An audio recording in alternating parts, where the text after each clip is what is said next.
So good day, sir and mates. I am Cadet Russell John Coino from BS Marine first year Antares. I am here today to demonstrate the proper measure of the resistance, voltage, and current using an analog multimeter.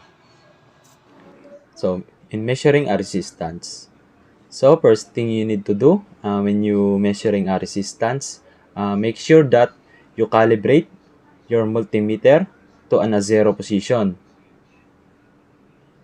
And let's try to measure the resistance of this resistor. So we have here a reading of 5 ohms. So we using a times 100 multiplier in our range. So we just need 2 times 5 ohms to 100. So that we can see the answer is 500 ohms of this resistor. That's how we measure a resistance. Measuring a voltage. In measuring a voltage, we have here an DCB battery, 1.5. So we set our range to DCB of 10 multiplier.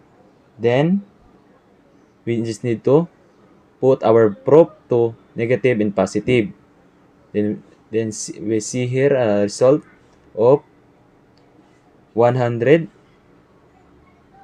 or an 1 voltage approximately, and that we measure the voltage. So in measuring current, we just need to set our range to an DCMA 2.5, and we have here an 1 resistor that connected to a battery. We just need to put our negative probe to a negative battery, and our positive is to the resistor. Then we have measured here 2.1. We just need to convert it to decimal, so it is now 0.0021 ampere, and that